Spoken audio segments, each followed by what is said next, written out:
At the family dinner, my father slammed his fist on the table, his face inches from mine, screaming, "You and your kid are just freeloaders." My mother didn't defend me. She smiled as if she agreed. The air was thick with silence except for their words echoing in my head. They forgot one thing, they were saying it inside my house. I looked at them steady and said the only words that could cut through the noise: "You have 24 hours to leave." I'm Tristan, and this is the story of how the people who should have loved me most turned me into an outsider in my own family.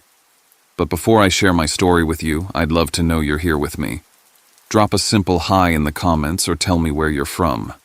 I love seeing how far my story can reach. Thank you. And now, let me tell you everything. If my story moves you, please subscribe to the channel. Every voice, every listener makes me feel less alone in what I've been through. And maybe sharing this will help someone else find the courage to stand up for themselves too. Before the night my father called me a freeloader inside my own house, there was a quieter evening that set everything in motion. Asheville was rinsed in late light, the Blue Ridge combed into soft blue ribs beyond our windows. Theo and I had just come off the Bent Creek Trail, our shoes dusty with mica. He sprawled at the kitchen island with a magnifying glass labeling a beetle wing for his science project. I chopped mint from our little herb bed and brewed tea. This was the life I built on purpose, a modest modern cabin on the edge of town. Timber and glass and honest air. A calendar anchored by school pickup and weekend hikes, a job that lets me go home with my conscience intact. I manage product at a small environmental tech company based here in Asheville. We build software that helps towns monitor water quality and track the health of their rivers in real time. It pays the bills. More than that, it gives me a reason to look at a map and feel useful. On Fridays, we swing by the farmer's market for peaches and bread while buskers play banjo near the River Arts District. On Sundays, Theo and I take inventory of the creatures in our yard, his notebook a patchwork of taped leaves and hand-drawn tracks. He keeps a page marked with an eagle he sketched from a book, wings wide, eye bright. Freedom, he wrote over it in pencil. I didn't tell him how much that word rattles around inside me. The phone lit up while the kettle sang, Mom on the screen. The room felt smaller before I even answered. Her voice came in thin and dramatic, like the stage had already been set. Your father's heart. A procedure. The house. She said the bank had sent a new notice. She said Gideon had been pushing his art forward, and that meant there'd been some expenses. She said words like family and duty, and all we're asking is a bridge. The longer she spoke, the more the air pressed on my chest, and the more I watched Theo's small, careful hands finish a label with perfect spelling.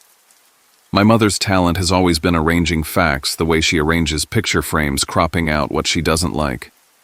The call threaded the same needle I grew up under, plea and command sewn into one thread. When I said I needed to see the paperwork, she turned the temperature up. Leonard could die, she said, and then almost kindly, you make good money. We wouldn't ask if it wasn't urgent. I looked at the painting over our mantel, my grandfather's work, a Blue Ridge ridgeline he painted from memory when I was a kid. The canvas is my weather vane. It never lies. I ended the call with a promise I could stand behind. I would look at everything. I would not wire $1 until I had documents in my hands. I opened a video chat to Mira. She's my friend and the only person I let near my spreadsheets. She listened slow and steady, and when I stopped talking, she gave me the sentence she always gives me when I wobble. Don't rescue adults. Protect the kid in your house first. Then she added, because she knows me. If they want help, they can give you the facts. You negotiate with paper, not tears. I texted Lila across the street. She teaches 3rd grade and shares her backyard tomatoes like a religion. If I have to be out, could you take Theo after school Monday? She sent a thumbs up and a when have I ever said no. I checked my calendar. I was supposed to be in Seattle early next week to visit our West Coast pilot site. I changed my return flight Asheville by Monday noon, no excuses. The point was not a gesture. The point was to see the truth with my own eyes. After Theo brushed his teeth, we sat on the porch steps and watched a pair of swallows cut the last light. He leaned into me the way kids do when they forget to be careful. Dad, he said, do eagles stay with their families forever? I told him some do and some don't, but the good ones find a way to keep flying. I didn't say that blood has never kept me safe. I didn't say that the mountain feels more like kin than the house I grew up in. Inside, the kettle cooled. I took the painting down for a second and traced the edge of the frame where the canvas meets wood. My grandfather's brushwork is honest and stubborn. It taught me to tell the difference between color and cover-up. When the house finally went quiet, I stacked a folder with our mortgage, my health insurance, Theo's school list, and a blank legal pad. If I pay them again, I said in the small court of my skull, I teach my son that boundaries are negotiable. If I refuse, I risk being called a monster again. The choice slid around like a loose tile. Then I wrote the only plan that felt like a plan. I'll be there in person. I'll ask for every bill, every notice, every signature. I'll look my father in the face and ask what he really needs. And I'll decide with the same rule that built this life, protect the kid in my house first. I tucked Theo in and left his notebook open to the eagle. When I turned off the lamp, the mountain in my grandfather's painting looked back dark and solid. It didn't pity me. It didn't applaud. It just was. I have always trusted things that just are. Packing a carry-on for a 2-day work swing should have taken 10 minutes. Instead, I stood there with a shirt in my hands, staring at the painting like it had something new to say. It didn't. It said the same thing it always says. Remember what you learned the hard way. The memory cut in clean. I was 18 in the old house near the River Arts District, where our living room smelled like oil paint and coffee grounds.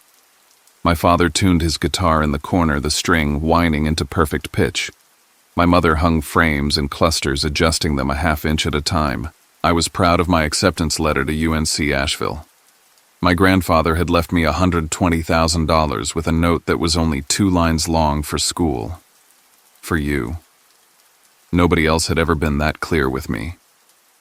The night they took me to see the gallery space, the windows were tall and the floors echoed. They described success like pulling a sheet off a finished sculpture. My father moved his hands in wide arcs. My mother used words like seed and family. "We'll double your tuition," she said, smiling like the future had already agreed. I told them I wanted to study computer science, that I was good at logic and loved building things that worked whether someone understood them or not.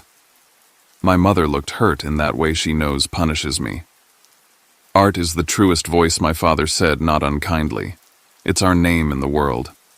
I said no. I said I would help with weekends and what I could, but the inheritance was for school. My mother returned from the hall with my grandfather's painting and handed it to me like a blessing. "Keep this," she said, "a reminder that we're all in this together." That night we ate takeout on the floor, and they unfolded a single-page form at closing time. "Media release," they said, "so we can use your photo when you cut the ribbon." I signed it while my father tapped a soft rhythm on the guitar body, and my mother kissed my hair. It felt stupidly adult. The gallery never made it past month 8. The sprinkle of tourists dried up after fall.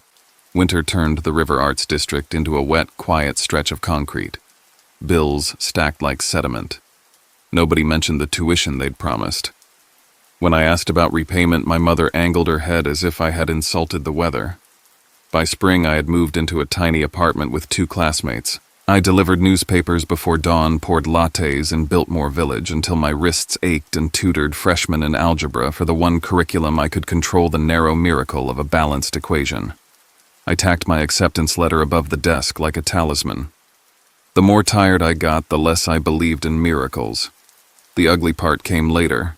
I went to apply for a student credit card and watched the woman behind the bank counter make the face that means something is wrong.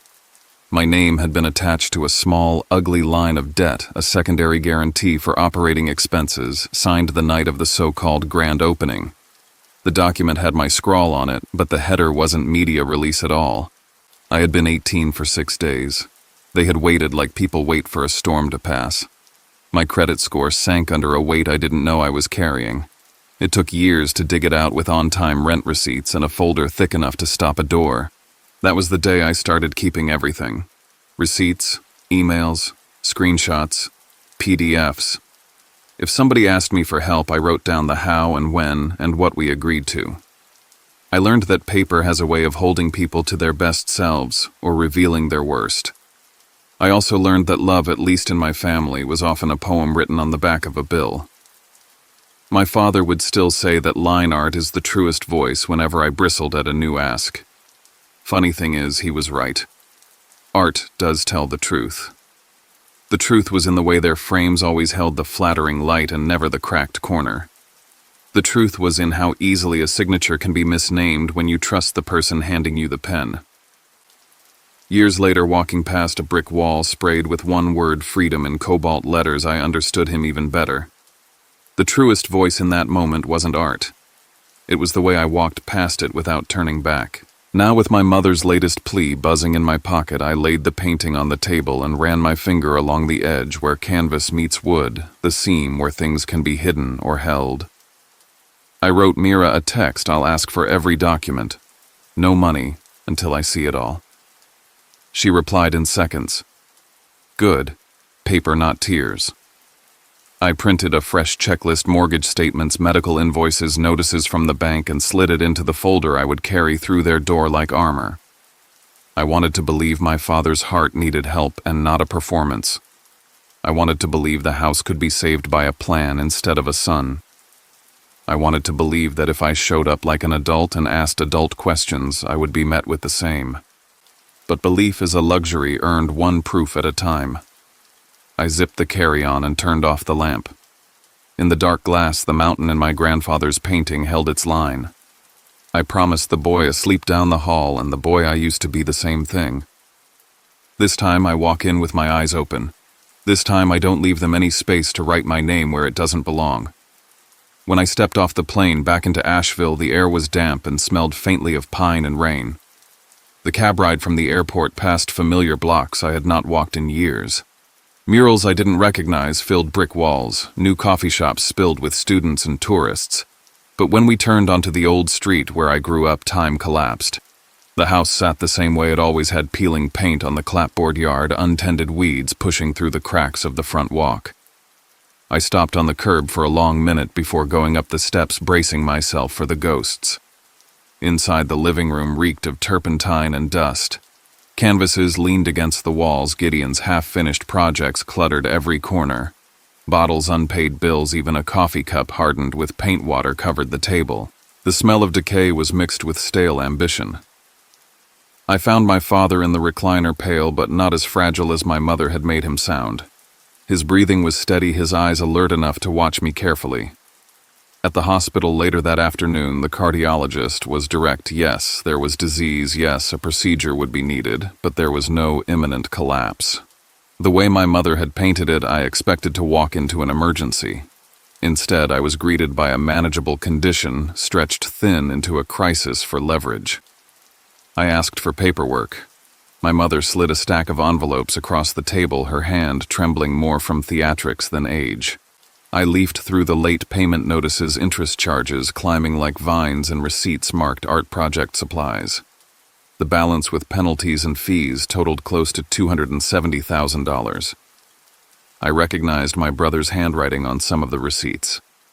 A $3,000 camera, a series of canvas shipments, canvas, rental of a studio that never opened.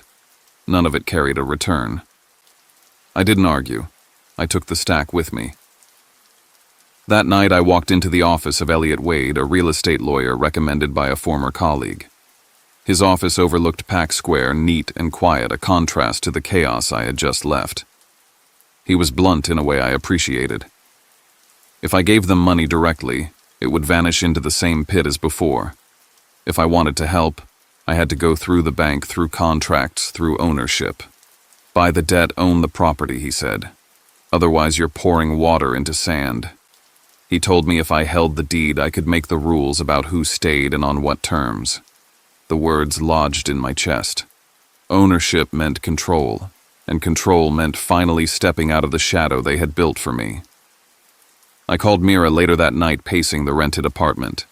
She listened without interrupting, then repeated the rules she'd drilled into me. No cash, no handouts. Paperwork or nothing. I promised her and myself that I would not step back into the trap of emotions. If they wanted to pull me in, they'd have to do it on record. The next morning at the bank, I asked for the file. The clerk handed me a folder thick with statements, withdrawal slips, and forms. My stomach dropped when I found a document labeled Financial Support Letter. It bore my name in bold with my income listed as the stabilizing factor. Attached was a cropped screenshot from my LinkedIn profile, a years-old email, cut and pasted to look like I had pledged to back them. My supposed commitment. No wonder the bank treated me as the fallback. Someone had taken pieces of my life and stitched them into a lie convincing enough to borrow against. I pressed my thumb into the page, furious at the neat forgery. They had been betting with my name. When I left, I caught sight of a painting leaning against the staircase, one of my grandfather's. The frame was cracked, the backing paper split, something darker hidden behind it. I touched it briefly, then set it down again.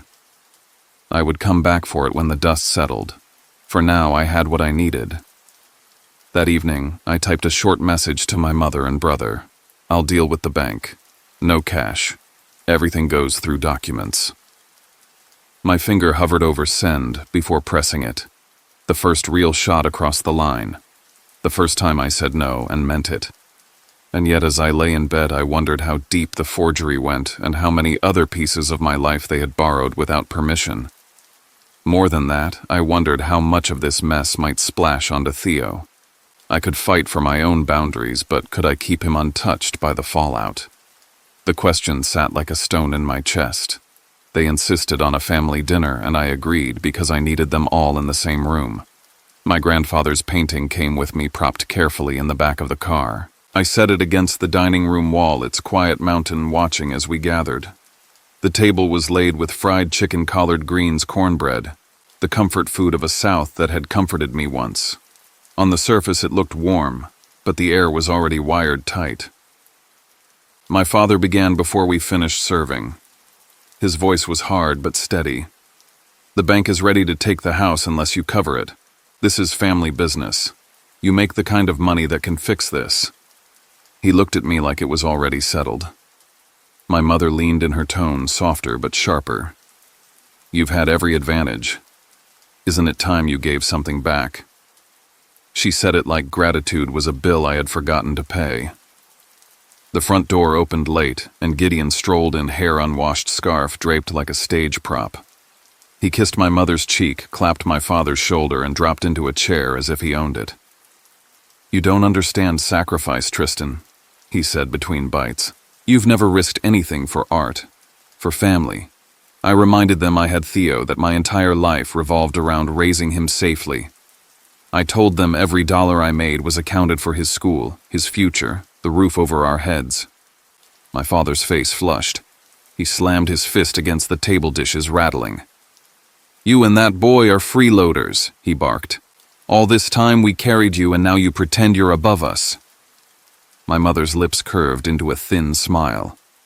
She didn't contradict him. Gideon laughed low, called me a hypocrite. The words hit like heat, but I held myself still. I looked from one face to another, waiting for anyone to stand with me. No one did.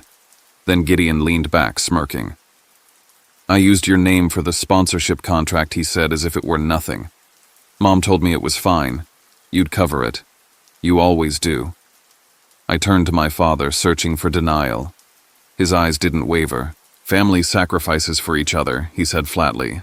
Not apology, not defense, just creed.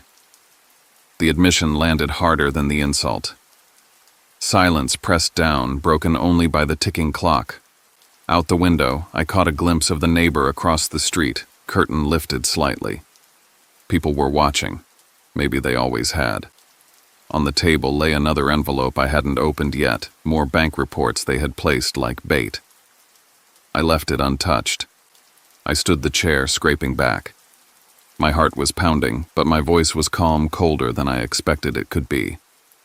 You have 24 hours to leave. The words filled the room, sharp as a verdict. My father froze, my mother's smile vanished. Gideon stared as though the script had been torn in front of him. I didn't raise my voice. I didn't argue. I simply gathered my coat, lifted my grandfather's painting from the wall, and walked out. The door shut behind me like a gavel. On the street, the night air burned clean in my lungs. Inside, they would be scrambling, accusing, consoling each other with the same lies. But for the first time, the line was drawn in ink, not pencil. The only question left was whether I could keep it from smudging, or whether the fight I had just started would pull Theo and me back into the ruin I swore we had left behind. The storm didn't break inside the house. It broke online. By mid-morning, my phone lit up with messages, co-workers forwarding me links, acquaintances tagging my name. Evelyn had recorded herself in a downtown cafe, her hair brushed, neat eyes, wet voice trembling for the camera. She told the world her son had abandoned his aging parents, that I refused to pay for my father's life-saving procedure, that I was letting the family home fall to the bank. Behind her, baristas moved cups and customers scrolled their phones, but all anyone heard was her performance. Within hours, thousands had watched. The comments piled in, heartless, ungrateful, selfish. People I didn't know carried torches with her name on their lips. I shut the laptop so hard it rattled. My chest burned, not for myself, but for Theo. I pictured him stumbling on the video, classmates repeating words they didn't understand but would cut him just the same. Rage pressed up in me, but I forced it back. Mira's voice came like an anchor. "Don't fight in their theater," she said. "Pull them onto your stage paper law fact." She sat across from me in her apartment, her phone dark, her gaze steady. "If you flinch into defending yourself emotionally, they've already won." I walked with her to Elliot's office that afternoon. He spread the loan documents across his desk, each page, a battlefield. "Here's the clause," he said, tapping his finger on a line I hadn't noticed. "You can purchase the mortgage outright. If you do, you own the property. Then you, not your parents, not your brother, decide who stays." The option hit like cold water. Buying it meant putting myself deeper into debt, but it also meant control, protection, and an end to the cycle. I thought of Theo asleep in his bed, his eagle sketch still taped into his notebook. I picked up the pen and signed. $270,000. Ownership transferred. The house was mine. Later that night, combing through the pile of old documents I'd taken, I found something that stopped me cold. A utilities contract, electric service, signed with my name in careful script. Only it wasn't mine. The letters curved wrong, too neat, like someone copying from memory. They had been forging me for years, sliding my signature across forms to make their lives easier, their debts payable, by a name I worked to keep clean. My chest tightened as I held the paper. It wasn't a one-time slip. It was a habit, a pattern. At the bank, the manager confirmed what I already feared. The loan officer had approved their extension because of a support letter on file. "We assumed you were backing them," she said. "It had your name, your salary range, even an email. I asked to see it." The letter was a Frankenstein piece of my LinkedIn profile, cropped, pasted with a sentence twisted from an old message. It looked official enough to justify hundreds of thousands of dollars. They hadn't just borrowed my money. They had stolen my credibility, my future. I sat in the quiet of Mira's apartment afterward, the hum of the fridge the only sound. She poured me coffee and reminded me of what I already knew. "You own the house now. They live there on your terms. The lies don't change that." I nodded, though the anger still throbbed like a wound. I glanced at the cracked frame I'd leaned against the wall in her living room, my grandfather's painting I had rescued again. The backing paper was split at the corner, a glimpse of something tucked inside. Not yet, I thought. Not tonight. As I drove home, the city lights smeared across the windshield. Evelyn's video still spun, online sympathy pouring toward her like rain. But facts were gathering in my hands, heavy and sharp. They could call me ungrateful, but soon the records would speak louder than any tears. Still a question needled. When the truth came out, would anyone care to listen, or would the crowd already have chosen their villain? When I returned to the old house, a legal notice was taped to the front door. My name printed bold at the top, declaring me the rightful owner. The paper curled in the breeze. I pushed inside the air-stale canvases, leaning like corpses. My father rose from the chair, anger tightening his jaw. "You might have papers," he growled, "but this is still my house." He pounded his fist against the wall as if force could change ink. My mother stood behind him, lips pinched, eyes darting to see if I would flinch. Gideon appeared with a grin, a stack of folders in his hand. "I've got proof you agreed," he said, waving a document. He slid it across the table like a winning card. Art sponsorship contract, your name right here. I didn't bother arguing. I pulled out my phone, snapped a photo, and sent it to Elliot with 2 words forged again. Gideon's smirk faltered. My mother's hands twisted the hem of her sweater. My father sat back down heavily, muttering that family sacrifices were never supposed to be this cold. I walked upstairs past peeling wallpaper to the corner where my grandfather's old painting leaned. The frame was cracked deeper now, the backing paper flayed open. I pulled it away and found folded sheets hidden inside. My breath caught. My grandfather's handwriting, neat and stubborn. A codicil to his will. It said plainly that if the family ever misused his estate authority passed to me, he had seen this coming. He had prepared for it. My fingers shook as I read it again, the ink pressing weight into my chest. When I confronted them with the paper, Gideon's face went white, then red. He tried to laugh it off, but his eyes darted to my mother. "He'll never prove it holds," he muttered. My mother's shoulders slumped. For the first time, she looked older than her years. I knew about the letter, she whispered almost to herself. "I just didn't think you'd hold on to everything." I stared at her, the admission colder than her denial. She had watched me struggle for years and still let me carry their debts. On the porch later, I overheard neighbors talking as they walked past. "That family's a mess," one said. "Always fighting, always noise. I'm glad someone's putting a stop to it." Their voices faded, but the meaning stayed. The image my parents had worked so hard to project, bohemian artists' free spirits, had already crumbled in the eyes of the community. What was left was just noise and paper. I carried the codicil back inside, folded tight in my pocket. In the empty living room, I stood alone with the smell of dust and paint, the silence heavy. I looked at the pages again, then at the cracked frame, at the ruin of a house that once held my childhood. The line in me hardened. This was no longer about shame or guilt. It was about ending a cycle that had stolen enough years already. I whispered to the air, to my grandfather's paint still clinging to the canvas. "It ends now." For the first time in a long time, I felt the words settle as truth, not hope. The masks had fallen. What came next would not be easy, but the fight was no longer about proving myself. It was about enforcing the truth that had always been waiting hidden under layers of paper and lies. By dawn, the house was already holding its breath. Gray light slid through the tired curtains, touching the stacks of canvases like frost. Elliot stood beside me on the front step with a folder under his arm. 2 uniformed officers waited a few feet back, faces neutral, eyes awake. I unlocked the door and felt the latch give the way old latches do, soft and stubborn at once. They were ready for a fight. My father was in the doorway to the dining room as if he'd slept there, jaw-set bathrobe tied like a belt in a ring. My mother hovered behind him, smoothing the same sleeve again and again. Gideon came down the stairs, still buttoning his shirt, daring me to look away first. I didn't. "This is theft," my father said. "You're taking what isn't yours." "It is mine," I said, calm as I could manage.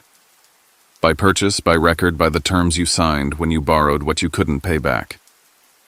I put the folder on the table and opened it. "Today is the last day of the notice. We're doing this by the book." He laughed, short and bitter. "You can't evict your own parents." "You can when the house is at stake and the lies won't stop," I said. I slid the codicil across the wood, a clean copy, and the photographs of the original. Granddad anticipated misuse. "He gave authority to me if you abused the estate. His words, not mine." I read the line out loud, steady as if reciting case law. My mother flinched like the paper had teeth. Gideon reached for a different stack and flicked a page onto the table. "And here's your agreement to fund the work," he said. "We all made commitments." The officers watched me, hands quiet near their belts. Elliot held up his phone and said without raising his voice, "We have the originals and the metadata. The document he's showing is not what it pretends to be." Gideon grabbed at the page again, tore it in half, then in quarters, as if shredding the counterfeit now could rewrite the past. Elliot didn't blink. "I've already filed copies with the court," he said. My father pointed a shaking finger at me. "You owe us. Blood makes a debt you don't get to walk away from." I took a breath that tasted like old varnish and smoke. "What I owe is to my son," I said. What I owe is to the life I built so he doesn't grow up with paper knives in his back. I laid down the utilities contract with the careful counterfeit of my signature. Then the so-called support letter, the LinkedIn screenshot, pasted into a promise I never made. This is a pattern, I said. Not an accident. Not one bad decision. A pattern. My mother's eyes shone the way they do when a camera's red light is on. We didn't know it would go this far, she whispered. It always goes this far when nobody tells it to stop, I said. From my bag, I pulled my grandfather's painting, No Longer a Secret, the backing paper removed and the original codicil photographed clean.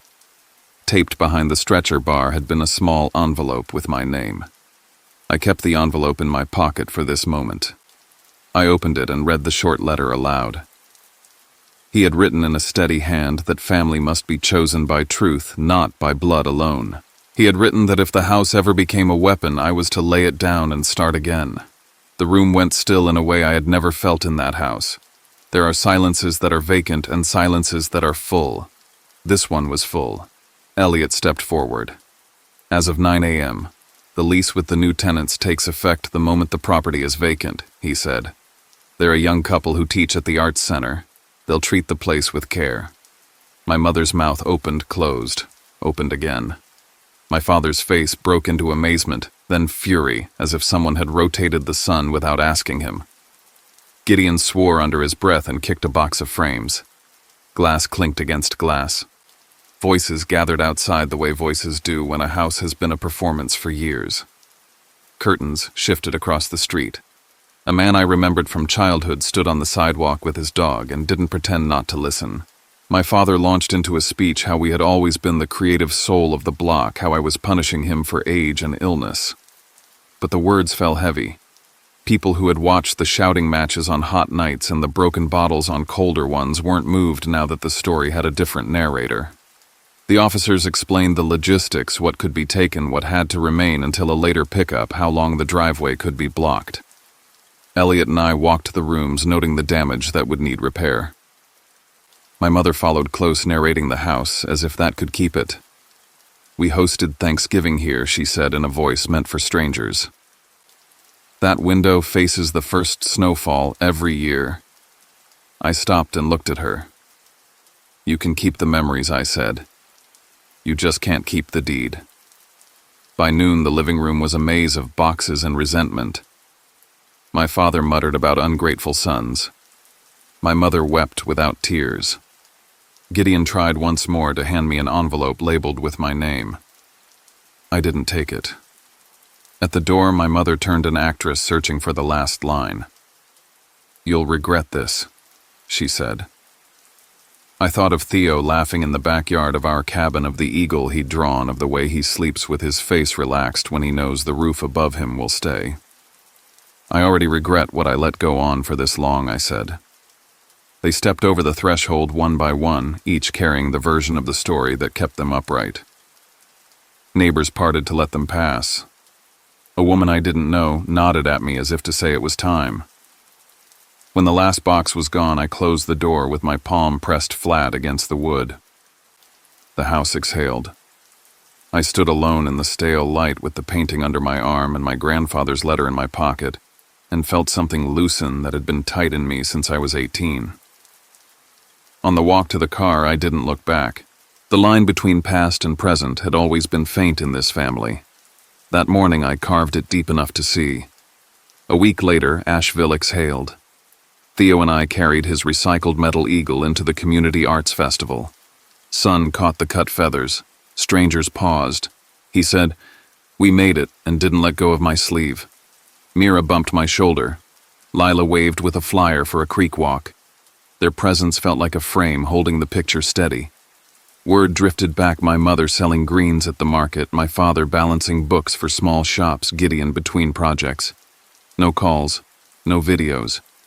At the cabin, we rehung my grandfather's ridgeline. I repaired the frame but left the small tear where the truth got in. Beneath it, I mounted his letter so Theo can read it when he's ready. In the yard, we pressed new roots, sage, basil, rosemary water, darkening the soil until the air smelled green. Cleaning my desk, I found his old memo naming me steward if the family faltered. Instead of anger, I felt seen. Dusk pooled, fireflies stitched the lawn. "Is this our forever house?" Theo asked. "Yes," I said. "This time it is."